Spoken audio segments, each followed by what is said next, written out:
தமிழன் ரெசிபி. இன்றைக்கி நம்ம என்ன பார்க்க போகிறோன்னா, ஒரு சூப்பரான ஃபேஸ் பியூட்டி சோப்பு வந்து குப்பைமேனி சோப்பு எப்படி செய்கிறது அப்படிங்கிறது தான் பார்க்க போகிறோம். மேனி பளபளக்கிற சோப்பு. இது ரொம்பவே நல்லாயிருக்கும். கண்டிப்பாக நீங்களும் ட்ரை பண்ணி பாருங்கள். இப்போ வந்து குப்பைமேனி இலை வந்து நம்ம எடுத்துருக்கோம். இதை நல்லா அலசி எடுத்துக்கலாம். நம்ம என்ன சோப்பு?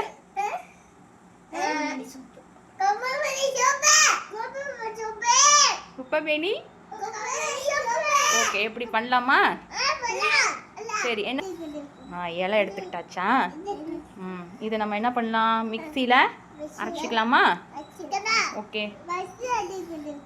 இலை எடுத்துக்கிட்டாச்சா?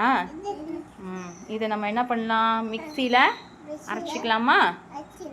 ஓகே, இதை வந்து நம்ம ஜாரில் நம்ம போட்டுக்கலாம். நம்ம மிக்சி ஜாரில் இந்த குப்பைமேனி இலையை வந்து நம்ம போட்டுக்கலாம். இது எல்லா ஸ்கின் ப்ராப்ளத்துக்கும் ஒரு நல்ல சோப்பு. இது கண்டிப்பாக நீங்கள் ட்ரை பண்ணி பாருங்கள். ரொம்பவே நல்லாயிருக்கும். Homemade soap.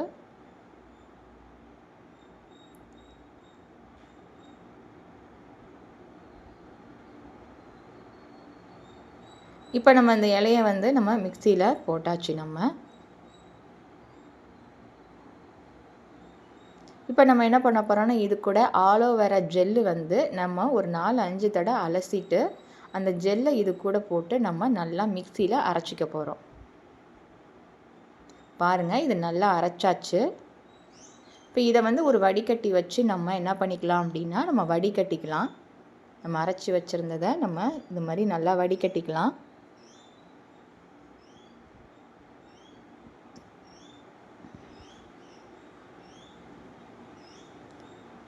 எல்லா ஸ்கின் ப்ராப்ளத்துக்கும், பிம்பிள்ஸுக்கு, வேர்க்கரு எல்லாம் எதுவாக இருந்தாலும் இது வந்து ரொம்பவே நல்ல சோப்பு. ரொம்பவே நல்லாயிருக்கும். ஷைனிங் கொடுக்கும். ஃபேஸுக்கு வந்து ஷைனிங் கொடுக்கும். இப்போ பார்த்தீங்கன்னா, சோப் பேஸ் வந்து நான் வந்து 1 கப் எடுத்திருக்கேன். அரிசி மாவு 1 ஸ்பூனு, அப்புறம் விளக்கெண்ணெய், தேங்காய், அப்புறம் வந்து ரோஸ் ஆயில். அதாவது வந்து நம்ம ஸ்மெல்லுக்காக ரோஸ் ஆயில் வச்சுக்கலாம். இல்லைன்னா சாண்டில் ஆயில், ஏதாவது ஒன்று நம்ம ஸ்மெல்லுக்காக, சோப்பு ஸ்மெல்லுக்காக நம்ம வச்சுக்கலாம். இப்போ ஒரு பாத்திரத்தில் தண்ணி ஊற்றி அது நல்லா கொதிக்க விட்ட பிறகு இந்த கேஸ்கெட்டை வச்சு நம்ம அதுக்கு மேலே இந்த சோப் பேஸை நம்ம என்ன பண்ணலாம் அப்படின்னா அதில் போட்டுக்கலாம்.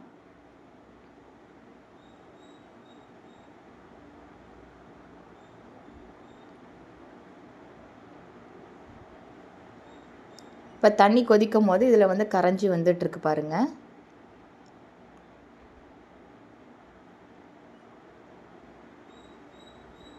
இது லைட்டாக நம்ம ஸ்பூனால் நம்ம இந்த மாதிரி செஞ்சுக்கலாம்.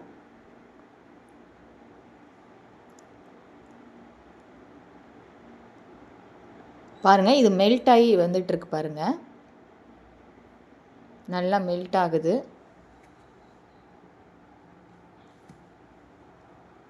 இப்போ நம்ம அரைச்சி வச்சுருக்கிற குப்பைமேனி சாறை இந்த சோப் பேஸ் இதோட நம்ம ஆட் பண்ண போகிறோம்.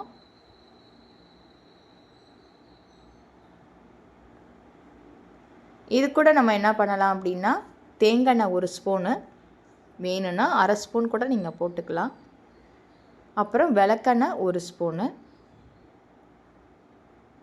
அதுக்கப்புறம் அரிசி மாவு 1 டேபிள் ஸ்பூன். இதை போட்டு நம்ம நல்லா இந்த மாதிரி கலக்கிக்கலாம்.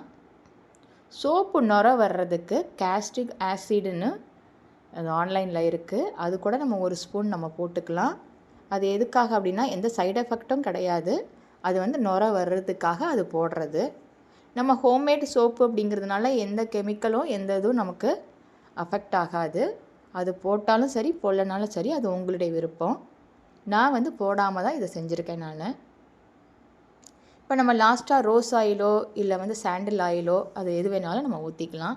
இப்போ சோப்பு மோல்டில் வந்து நம்ம இந்த காய்ச்சி வச்சுருக்கிற இந்த இதை வந்து குப்பைமேனியை வந்து இதில் நம்ம ஊற்றிக்கலாம். பார்க்கவே ரொம்ப சூப்பராக இருக்குது பாருங்களேன் அந்த கலரு. என் குழந்தைங்களுக்கும் இந்த சோப்பு தான் நான் போடுறேன். நல்லா இருக்குது.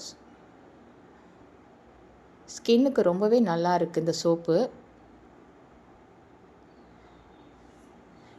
இதை வந்து நம்ம வெளியிலையும் வச்சுக்கலாம், இல்லைன்னா ஃப்ரிட்ஜில் கூட நம்ம ஃப்ரீசரில் ஒரு 4 ஹவர்ஸ் வந்து நம்ம வச்சுக்கலாம். நான் ஃப்ரீசரில் வச்சு நம்ம எடுத்துட்டேன். இப்போ சூப்பரான சோப்பு ரெடி ஆகிட்டு. பிடிச்சிருந்தால் லைக் பண்ணுங்கள், ஷேர் பண்ணுங்கள், கமெண்ட் பண்ணுங்கள், சப்ஸ்கிரைப் பண்ணுங்கள்.